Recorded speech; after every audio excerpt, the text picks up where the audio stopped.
যে সরকার সেই সরকারের সময় শিক্ষা ক্ষেত্রে টেকসই উন্নয়ন হয়েছিল সেই উন্নয়নগুলো কিন্তু অবিস্মরণীয়ভাবে রয়ে আছে।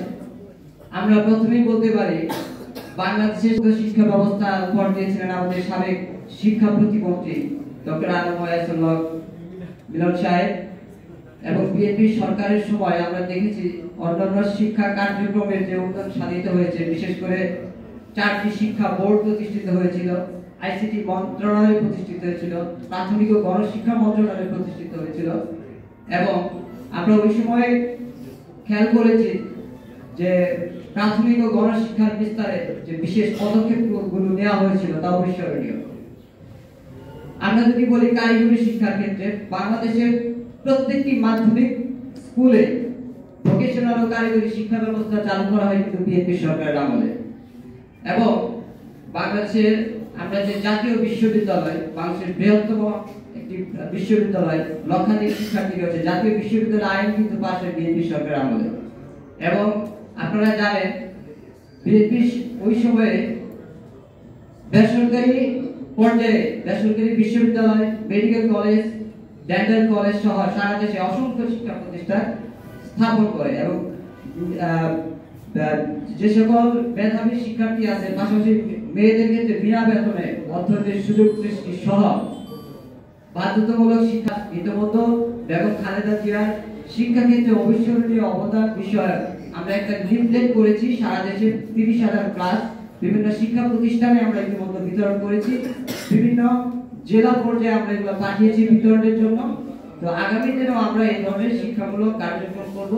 পাশাপাশি আমাদের আগামী দিনের কার্যক্রমগুলোর মধ্যে বাংলাদেশের শিক্ষা ব্যবস্থাকে উন্নত করতে, বাংলাদেশের শিক্ষা ব্যবস্থার মানকে উন্নত করতে, বাংলাদেশের শিক্ষা ব্যবস্থাকে উন্নত বিশ্বের সাথে যাতে তাল মিলিয়ে আমরা সেই পর্যায়ে নিয়ে যেতে পারি। আগামী দিনে বিএনপি রাষ্ট্র ক্ষমতায় আসলে এবং আমাদের সাবেক সফল শিক্ষা প্রতিমন্ত্রী উনি যদি আবার দায়িত্ব পান, আমরা স্বপ্ন দেখি আগামী দিনে বাংলাদেশে একটি সুন্দর শিক্ষা ব্যবস্থা প্রতিষ্ঠিত হবে এবং সেই শিক্ষা ব্যবস্থার মাধ্যমে আমরা আমাদের নতুন জাতি তৈরি করার সুযোগ পাব। আমি আজকে মঞ্চে উপবিষ্ট আমাদের সাবেক মন্ত্রী মহোদয় এবং সাবেক শিক্ষা প্রতিমন্ত্রী মহোদয়ের দৃষ্টি আকর্ষণ করব। আমরা যারা শিক্ষক যারা আছি, আমাদের শিক্ষকদের প্রতি আপনাদের যদি সামনে সুযোগ হয় সুদৃষ্টিজনক অনুরোধ রাখবো। কারণ আমরা জানি যে teachers are more than any other class the guardians of civilisation. অথচ এই সিভিলাইজেশনের যে গার্ডিয়ানস যারা শিক্ষক সমাজ আছেন, তারা যদি বাঁচে, শিক্ষার্থী বাঁচবে, তারা ভালো থাকলে শিক্ষা প্রতিষ্ঠান ভালো থাকবে। শিক্ষক, শিক্ষার্থী এবং শিক্ষা প্রতিষ্ঠান এই তিনটির সমন্বয়ে আগামী দিনে শিক্ষা ব্যবস্থাকে আরো সুন্দরভাবে তৈরি করা যাবে বলে আমি বিশ্বাস করি। পাশাপাশি আমাদের আগামী দিনের বাংলাদেশ শিক্ষা পর্যবেক্ষক ফোরাম থেকে শিক্ষার মান উন্নয়নে আমরা যে পদক্ষেপগুলো নিব আপনাদের পরামর্শক্রমে, এবং আগামী দিনে বিএনপি রাষ্ট্র ক্ষমতায় আসলে আমরা অবশ্যই আমাদের সর্বোচ্চ চেষ্টা অব্যাহত থাকবে যে শিক্ষার মান উন্নয়নে আমরা কাজ করে যাব আমাদের সংগঠনের পক্ষ থেকে। এবং আমাদের সংগঠনের প্রতি আপনাদের শ্রদ্ধাভাজন ব্যক্তিবর্গ সবার প্রতি বাংলাদেশ শিক্ষা পর্যবেক্ষক ফোরামের পক্ষ থেকে কৃতজ্ঞতা জানাচ্ছি। সবাইকে সালাম জানিয়ে আমি আমার বক্তব্য শেষ করছি। বাংলাদেশ জিন্দাবাদ, বাংলাদেশ জাতীয়তাবাদী দল জিন্দাবাদ, শহীদ জিয়া মরক, দেশনেত্রী বেগম খালেদা জিয়া জিন্দাবাদ। সবাইকে ধন্যবাদ।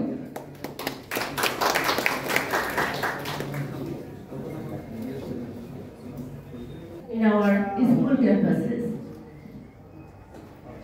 Dear audience, not only the programs, as you know that the education curriculum comes in our country to follow the curriculum of Finland. And you know our country is developing country, so it is not possible to the curriculum of Finland in our country effectively. We should take steps for our education system with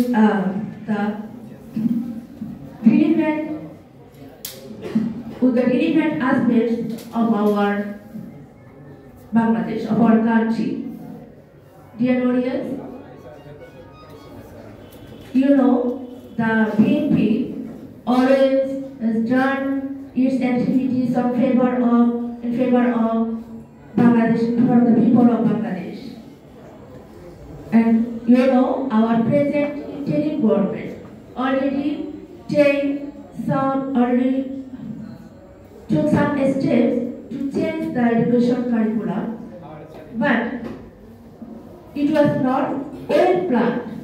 And we know that in future BNP will lead the country. And our hope is to BNP that BNP will change the education curriculum according to the relevant infrastructure of our country, according to the relevant skills, people, according to the aspects, educational aspects of our country, which are relevant to the people of Bangladesh.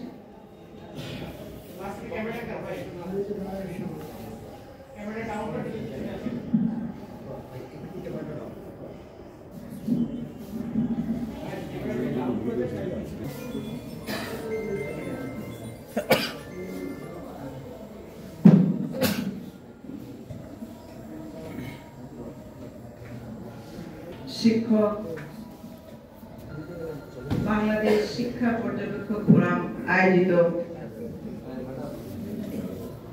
সমাবেশের সম্মানিত সভাপতি উপস্থিত আছেন আজকের এই সভার মধ্যমণি মাননীয় প্রধান অতিথি বাংলাদেশ জাতীয়তাবাদী দলের ভাইস চেয়ারম্যান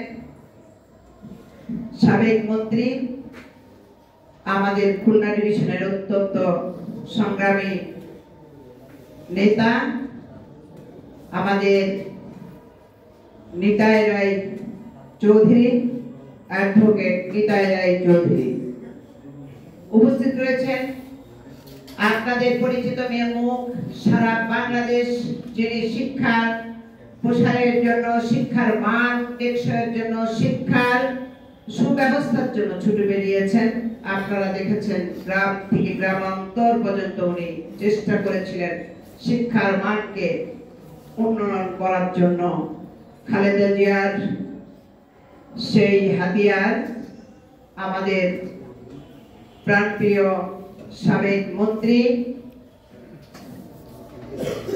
জনাব আনামা এহসানুল হক মিলন আমাদের মাঝে আরো এখানে উপস্থিত রয়েছেন মঞ্চে বিভিন্ন নেতৃবৃন্দ আমার সামনে উপস্থিত এই আজকের এই সংগঠনের বিভিন্ন পর্যায়ের নেতৃবৃন্দ আসসালামু আলাইকুম আপনারা সকলে অবগত আছেন বিএনপি ক্ষমতায় আসার পরে কিভাবে শিক্ষাকে গুরুত্ব দিয়েছিল শুধু শিক্ষক ছাত্র অভিভাবক সকলকে একত্রিত করে বিএনপি এই শিক্ষার মানকে উন্নয়নের প্রচেষ্টা চালিয়েছিলেন আপনারা জানেন দরিদ্র শিক্ষার্থীর জন্য বেগম খালেদা জিয়া ছিন্নমূলদের জন্য কয়েকটি প্রতিষ্ঠান নির্মাণ করেছিলেন গণশিক্ষা প্রাথমিক শিক্ষা এবং দারিদ্র বিমোচন স্বাস্থ্যসম্মত শিক্ষা সবকিছু মিলায়া এই শিক্ষার দিকে তিনি সর্বপ্রথম নজর দিয়েছিলেন আমি আজকে বলতে চাই টেকসই উন্নয়নের লক্ষ্যে যে শিক্ষার মান সেটা হতে দরিদ্র বিমোচন না করে ক্ষুধামুক্ত সুস্বাস্থ্য তারপরে আমরা বলতে পারি সুপেয় পানি এবং বিশুদ্ধ পানির ব্যবস্থা এবং প্রত্যেকটি শিক্ষা প্রতিষ্ঠানে নবায়নযোগ্য ও সর্বশ্রেণীর ব্যবস্থা সবকিছুই টেকসই উন্নয়নের মধ্যে পড়ে কিন্তু খালেদা জিয়া যে শিক্ষাকে অগ্রসর করে রেখে গিয়েছিলেন সেই শিক্ষাকে বিগত সরকারের সেই মন্ত্রী, সাবেক মন্ত্রী দীপুমণি, উনি ডক্টর দীপুমণি, উনি সেই শিক্ষাকে কোথায় নিয়ে নামিয়ে গেছেন? শিক্ষার কিছু নেই। শিক্ষকদের ব্যাগ লাফানো শেখানো হয়েছে, শিক্ষার্থীদের বিছানা পাতা শেখানো হচ্ছে নানাবিধ কাহিনীতে, মানে একটা হাস্যকর পরিবেশ তৈরি করে গেছেন এই শিক্ষা ক্ষেত্রে। আপনারা দেখেছেন সেইগুলো শিক্ষার জন্য আবার ট্রেনিং এর ব্যবস্থা করেছেন। আমাদের এই সমাজ এবং দেশের মানুষ শিক্ষার্থীদের জন্য, শিক্ষার্থীকে স্কুলে পাঠিয়ে দিয়ে বিছানা পাতা শেখানোর জন্য আমাদের সময় দেখেছি একটা হাতের কাজ ছিল। সেই হাতের কাজে আমরা কিছু ওই একটা ওই রং সেলাই করে নিয়ে আসতো, কেউ ছোট পুতুল ডল তৈরি করে নিয়ে আসতো, ঘর তৈরি করে নিয়ে আসতো, এই সমস্ত কাজ মানে বাচ্চাদের উৎসাহিত করার একটা হাতের কাজ। সেইটাকে এখন সাবজেক্টের ভিতরে মেইন বিষয়ের ভিতরে অন্তর্ভুক্ত করে এই শিক্ষা ক্ষেত্রটাকে একেবারে ধ্বংস করে গেছে। শিক্ষা ক্ষেত্রটাকে কোথায় নিয়ে গেছে এটা বলতে আমাদের লজ্জা হয়। আজকে শিক্ষকরা প্রাইভেট পড়ানোর নামে ছাত্রদের নিয়ে বসে বসে এই লুডু খেলে, এই কি বলে, এই সমস্ত সময় পাস করে। কি শেখাবে? সিলেবাসে কিছু নাই, পাঠ্য পরিকল্পনা বলতে কিছু নাই। এখান থেকে এই শিক্ষা ব্যবস্থাকে যদি টেনে তুলতে যেই আসুক পরবর্তী শিক্ষামন্ত্রী হয়ে, তার অবস্থা কি হবে আপনি চিন্তা করতে পারেন। এই যে বইগুলো ছাপানো হতো সেই উঠাই ভারতে নিয়ে, সেখানে বইয়ের ভিতরে সমস্ত আপনারা হিন্দু ধর্মের জন্য আমাদের এখানে কিন্তু আলাদা বই আছে, কিন্তু মেইন সাবজেক্টের মধ্যে আবার হিন্দু ধর্ম এবং বিভিন্ন সমাজের যেগুলো মানুষ এমনি শেখে, দেখি শিখে বাচ্চারা, সে সমস্ত বিষয় নিয়ে অন্তর্ভুক্ত করছে। প্রত্যেকটা প্রতিষ্ঠানে আমাদের এখানে মুসলিম ধর্মের পাশাপাশি হিন্দু ধর্মের বই আছে, শিক্ষক আছে এবং সবকিছুকে, এবং ইভেন কি আমাদের হচ্ছে খ্রিস্টান ধর্মের ছেলেমেয়েরা আমাদের সাথে লেখাপড়া করেছে, তাদের বিষয়গুলো আছে। সম্মানের সাথে শিক্ষকরা পড়ায় এবং তাদেরকে দেখাশোনা করে, টেক কেয়ার করে। কিন্তু বর্তমান যা করে গেছে দীপুমণি, ভাষায় প্রকাশ করা যায় না। বেগম খালেদা জিয়া শিক্ষকদের ব্যাপারে এমপিওভুক্ত করেছিলেন 95% শিক্ষককে। বেগম খালেদা জিয়া সেই সময় শিক্ষা খাতে সবচেয়ে বড় বাজেট উনি রাখতেন শিক্ষা খাতে, কিন্তু এখন নামমাত্র শিক্ষা প্রতিষ্ঠানগুলো হয়ে গেছে আওয়ামী লীগের নৈরাজ্য। প্রত্যেকটা প্রতিষ্ঠানে আপনি খবর নিয়ে দেখবেন হাসিনার আমলে সভাপতি কারা হয়েছে, এবং তাদের জন্য প্রতিটা স্কুলে স্পেশাল রুম। সেই কি বলবো, আমি একটা স্কুলে শিক্ষক ছিলাম, সেখানে সভাপতি ছিল এই তথ্য সম্পাদক আওয়ামী লীগের দক্ষিণের রিয়াজউদ্দিন রিয়াজ। আপনারা অনেকেই দেখেছেন তার বিরুদ্ধে দুদকে মামলা, পেপার পত্রিকায় কি অশ্লীল কথাবার্তা আসছে, আমি এগুলো ভাষায় প্রকাশ করতে পারবো না। আমি যখন রিটায়ারমেন্টে যাই, উনি আমাকে বলেছিল, আপনি বিএনপি করে এখানে চাকরি করছেন, এটাই তো বড়, আবার কিসের রিটায়ারমেন্টের টাকা, মনে হয় বাপের টাকা আমাকে দেবে, এরকম একটা কথার ভাবনা। অথচ তিনি স্কুল ফান্ড একেবারে খালি করে রেখে গেছে।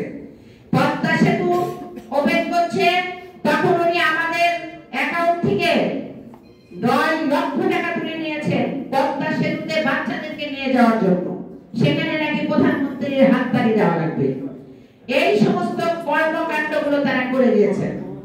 আপনারা আরো শুনবেন, এখানে আমার সবচেয়ে আজকে নেতা আছেন যিনি এই সাবেক শিক্ষামন্ত্রী, উনি বলবেন খালেদা জিয়ার আমলে তিনি কি উন্নয়ন করে গেছেন আর কি রেখে গেছেন। অনেক ভালো কিছু আপনারা আজকে শুনতে পারবেন। এবং আমার প্রধান অতিথি আজকে যিনি এখানে উপস্থিত আছেন তিনি বিজ্ঞ নেতা, তিনি জানবেন আইনজ্ঞ একজন, যে শিক্ষা খাতকে তারা কোথায় টেনে নিয়ে পৌঁছেছে। আমি শুধু এইটুকুই বলে গেলাম যে আওয়ামী লীগের নৈরাজ্য থেকে আল্লাহর পাকের ইচ্ছায়, আল্লাহর রহমতে দেশ এবং জাতি মুক্তি পেয়েছে। এটাই হচ্ছে আমাদের জন্য বিরাট শান্তি।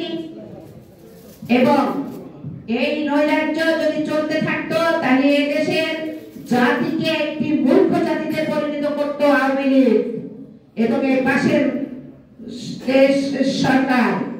এটা একটা সুপরিকল্পনা ছিল, সুপরিকল্পিত ভাবে এদেশের আগামী প্রজন্মকে তারা অশিক্ষিত এবং একেবারে মূর্খ জাতিতে পরিণত করার পায়তারা করেছিল। আমি সেই বৈষম্য বিরোধী ছাত্র জনতাকে যারা জীবন দিয়েছেন, শহীদ হয়ে গেছেন, এই ফ্যাসিস্ট, এই স্বৈরাচারী হাসিনা সরাতে গিয়ে হাজার হাজার মানুষ প্রাণ দিয়েছেন, সেই শহীদদের আত্মার প্রতি গভীর শ্রদ্ধা জানিয়ে আমার বক্তব্য শেষ করছি। আল্লাহ হাফেজ। বাংলাদেশ জিন্দাবাদ। এই শিক্ষক ফোরামের সম্পাদক জিন্দাবাদ। সবাইকে ধন্যবাদ। ধন্যবাদ।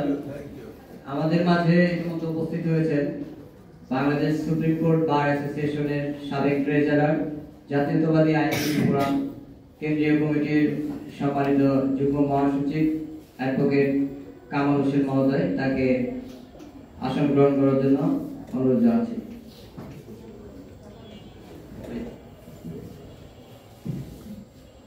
মঞ্চে আসন গ্রহণ করার জন্য বিনীত অনুরোধ জানাচ্ছি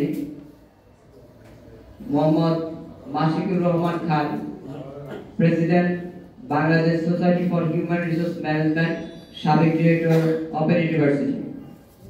আপনাকে মঞ্চে আসন গ্রহণ করার জন্য বিনীত অনুরোধ জানাচ্ছি। আমাদের মাঝে উপস্থিত রয়েছেন বাংলাদেশ শিক্ষা পর্যবেক্ষক ফোরাম ঢাকা মহানগর উত্তরের সংগ্রামী সভাপতি এনামুল করিম মিন্টু।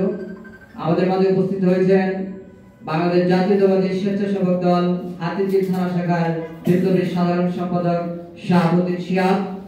আমাদের মাঝে উপস্থিত রয়েছেন ধানমন্ডি থানা বিএনপির সাবেক মহিলা বিষয়ক সম্পাদিকা ঝিনুক এবং মহিলা দল নেত্রী আলিয়া তুষার।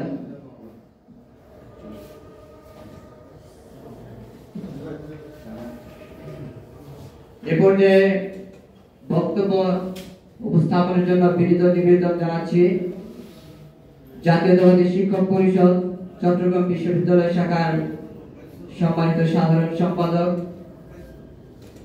বিটিভির উপস্থাপক অধ্যাপক শাহ আলম স্যার মহোদয়কে।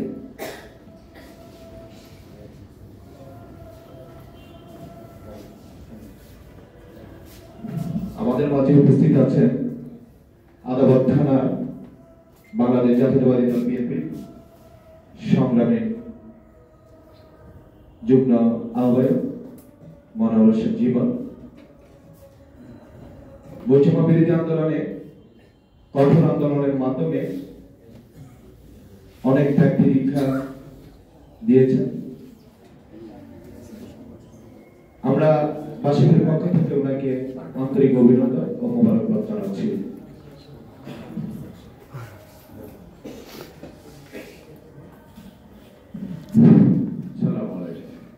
সম্মানিত সুধীবৃন্দ, আপনারা এমন এক দেশে আসছেন, এখন অবস্থান করছে আমরা এই হলে, যে হলে শেখ হাসিনা বিহীন তার পালিয়ে যাওয়ার পরে মসজিদের ইমাম পর্যন্ত পালিয়ে গেছে, ইউনিভার্সিটির ভাইস চ্যান্সেলর প্রভিসি পর্যন্ত পালিয়ে গেছে।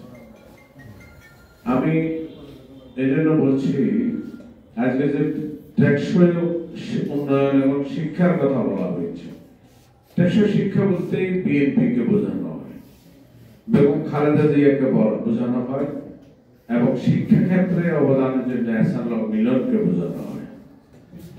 আমার বক্তব্য আমি শুরু করবার আগে আমি আপনাদেরকে বলতে চাই, আমার পরিচয়টা হচ্ছে আমি ঢাকা বিশ্ববিদ্যালয় থেকে পাশ করেই বাংলাদেশ টেলিভিশনের রিপোর্টার এবং 2001 থেকে 2005 সালে বাংলাদেশ টেলিভিশনে আমাদের বর্তমান সিনিয়র ভাইস চেয়ারম্যান জনাব তারেক রহমানের নিউজগুলো আমি করতাম বাংলাদেশ টেলিভিশনের পক্ষ থেকে, শাহ বাংলাদেশ টেলিভিশন। এবং এছাড়াও মিলন সাহেব সারা বাংলাদেশের যে নকল বিরোধী আন্দোলন করেছেন, যেখানে মাইকে নকল দেওয়া হতো, একজন আরেকজনের নকল দেওয়া হতো, বই দেওয়া হতো। এবং আমি এই কথাটা বারবার বলি, ওই দেবরা ভাবি পরীক্ষা দিচ্ছে, তো ওই দেবরের কে দেওয়ার জন্য বড় ভাই লিখছে তুমি লিখে ভাবিকে দিও নকলের নিচে, ওটা দেবর আবার লিখে দিয়েছে, তো ভাবি ওটা লিখে দিয়েছে, এটা যে নকল মানে তুমি লিখে ভাবিকে দিও, এটার আর খবর নাই, এই লাইনও লিখে দিয়েছে। সেই জায়গায় লিখে এসেছিলাম আমরা শিক্ষাকে 2001 থেকে 2005, কারণ দেশনেত্রী বেগম খালেদা জিয়া একজন উচ্চ মানের মানুষ, তিনি এমন এক পার্সোনালিটি মেনটেন করেছেন, আমাদের শিক্ষক প্রফেসর এমাজউদ্দিন স্যার পর্যন্ত বেগম জিয়ার সামনে কথা বলতে বসতে অনেক হিসাব করে বসতে। তো সুতরাং আজকে এমাজউদ্দিন স্যার নাই, আজকে এই হলে আপনাদের সবচেয়ে প্রিয় এসএনও মিলন আছে, এই জন্য আমি এসেছি। এবং আরেকজন নিরহংকারী সৎ সাহসী অ্যাডভোকেট নিতাই চৌধুরী, বিএনপির ভাইস চেয়ারম্যান, যাকে আমরা অত্যন্ত ভালো জানি, তিনিও আজকে আমাদের মাঝে এসে বসেছেন। শিক্ষা পর্যবেক্ষক ফোরাম প্রথম আমাকে দাওয়াত দিয়েছে ফয়সাল সুমন মোল্লা ইতালি থেকে। তখন আমি চিন্তা করলাম সবকিছু বাদ দিয়ে হলো এখানে যেতে হবে, কারণ শিক্ষার সাথে আমি জড়িত। আমি ঢাকা বিশ্ববিদ্যালয়ের gold medallist, first class first, আমাকে চাকরি দেয় নাই। তারপর আমি চিটাগাংয়ের ইউনিভার্সিটিতে জয়েন করি।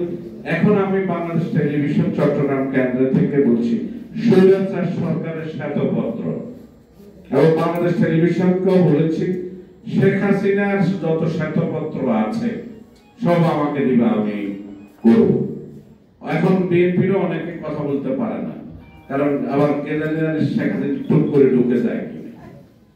আমাদের রাজনীতিবিদরা শেখ হাসিনাকে প্রতিষ্ঠিত করবার জন্য, আওয়ামী লীগের নির্বাচনে আনার জন্য যে নির্লজ্জ কথাগুলো বলতেছে, খুব কষ্ট লাগে। গত 16 বছর আমরা নির্যাতিত হয়েছি।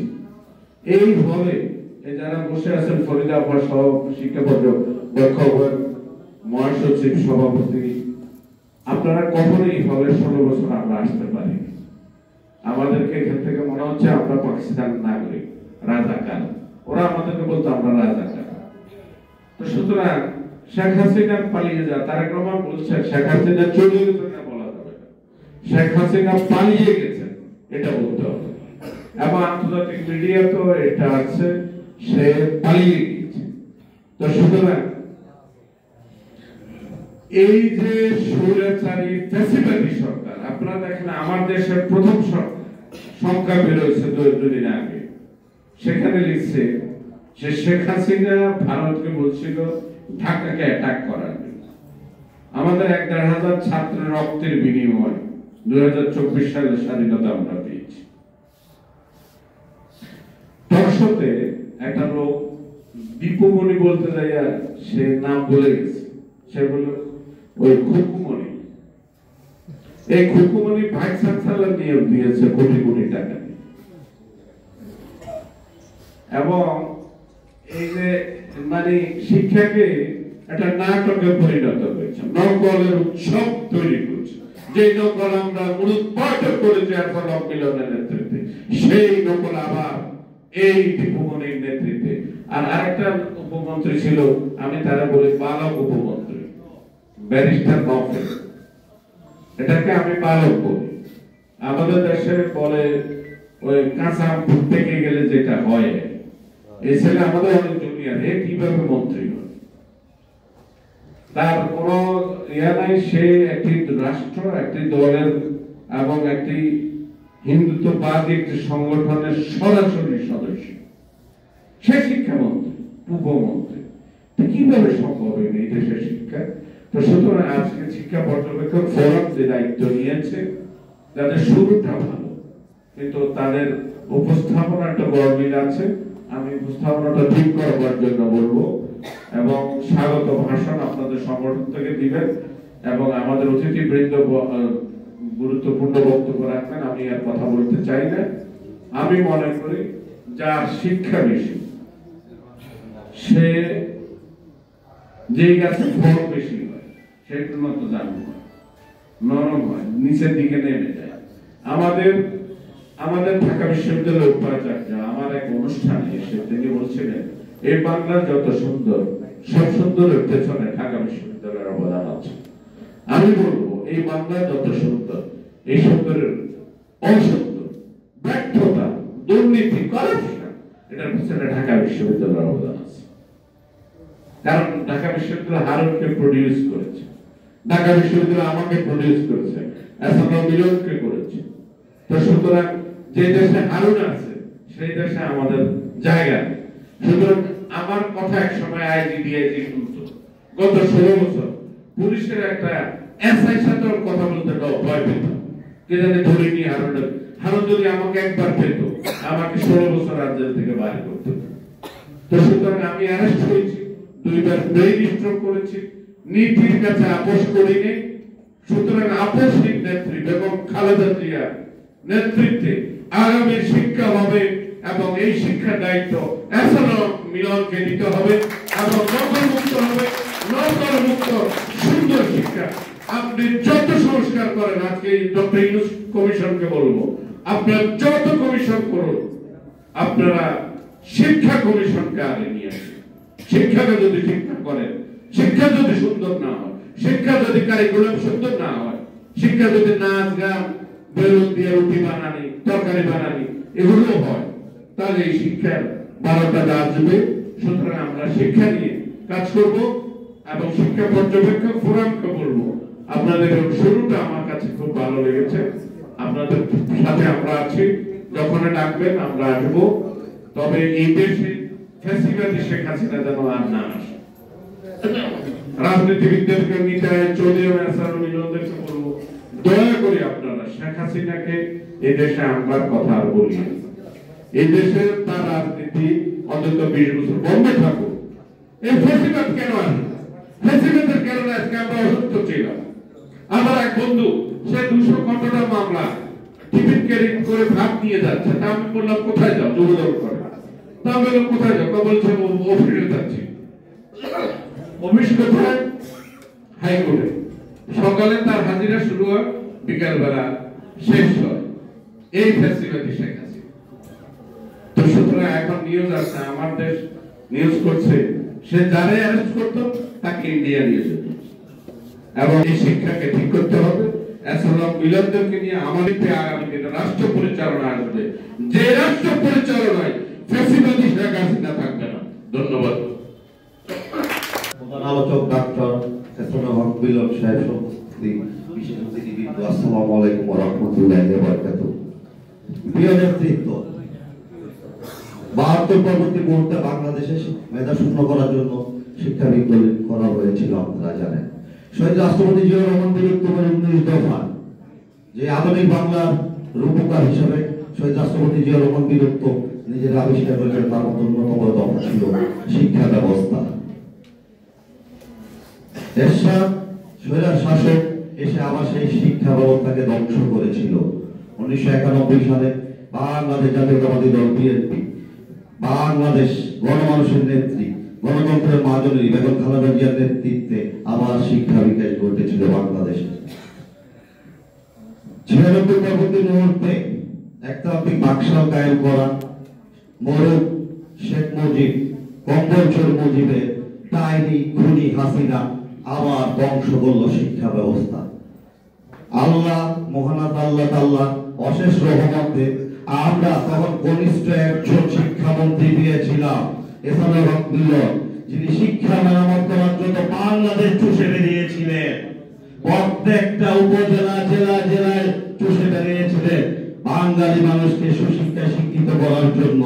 তার মেহনতের বিশ্লেষণ দেওয়া আমার পক্ষে সম্ভব নয়। প্রিয় নেতৃবৃন্দ, 2007 সালের পরে কি ঘটেছে আপনারা সবাই জানেন। কারণ আপনারা এই জেনারেশন।